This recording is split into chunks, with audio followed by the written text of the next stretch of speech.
మన భగవద్గీత చెప్పిందంతా కూడా మన మనుషులం అంటే మన జీవుళ్ళం.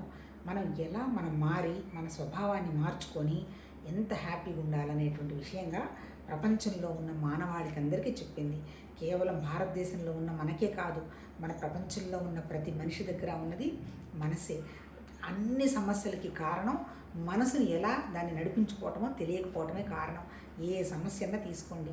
ఇప్పుడు అంటే ఏంటి, భౌతికంగా కనపడుతున్నవే సత్యం అనుకుంటూ అవి ఉంటేనే చాలా సుఖంగా ఉన్నాం అనుకుంటూ ముఖ్యమైన విషయాలను కూడా వదిలేసి, అంటే సహజంగా ఉండేటువంటి విషయాలు, ఆకలి సహజం, నిద్ర సహజం, భయం సహజం, మైథునం సహజం, ఈ 4 సహజ స్థితులు కూడా అసహజ స్థితికి ఈ మనసుని మేనేజ్ చేసుకోలేక వెళ్ళిపోయింది. అంతే కదా, సహజంగా ఆకలిస్తుంది, ఎందుకంటే సృష్టిలో ప్రకృతితోటి వ్యక్తమైనటువంటి ఇది క్షేత్రం కాబట్టి.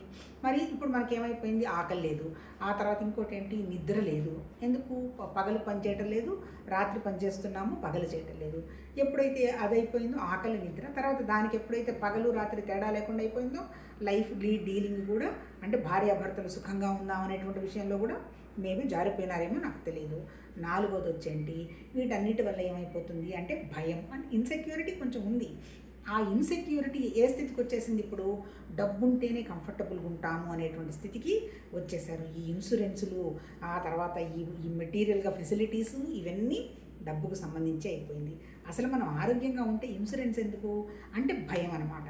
ఎందుకు భయం, మనం ఆరోగ్యంగా ఉండడం లేదు అని చిన్న విషయాన్ని చిన్న ఏజ్ నుంచే తెలుస్తుంది. పిల్లలు వాటి కోసం కూడా ఆ సెంటర్స్కి పరిగెడుతున్నారు. అన్నీ అవి అసహజం అయిపోయినాయి.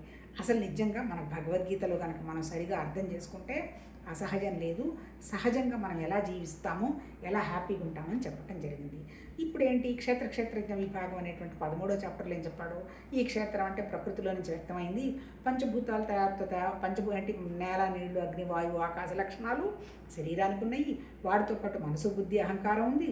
ఈ 8తో పాటు జీవం ఉంది. ఈ జీవానికి కారణం ఎవరు, భగవతత్వ శక్తి అన్నాడు. అంతే కదా, మన ప్రాణం ఎలా ఉంది, మన అందరూ ప్రాణం ఉండబట్టేగా మాట్లాడుతున్నాం.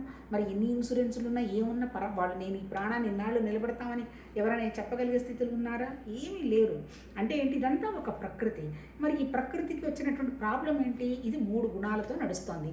ఏంటి, సత్వగుణం, తమోగుణం, రజోగుణం. సత్వగుణం అంటే ఏంటి, సుఖానికి అటాచ్మెంట్. రజోగుణం అంటే ఏంటి, పని చేయందే నేను ఉండలేను. తమోగుణం అంటే ఏంటి, ఆలస్యం, నిద్ర, తర్వాత ఆలస్యం, నిద్ర, ప్రమాదం అంటాడు. ఎందుకు అంటే ఏంటి, అజ్ఞానం అనమాట.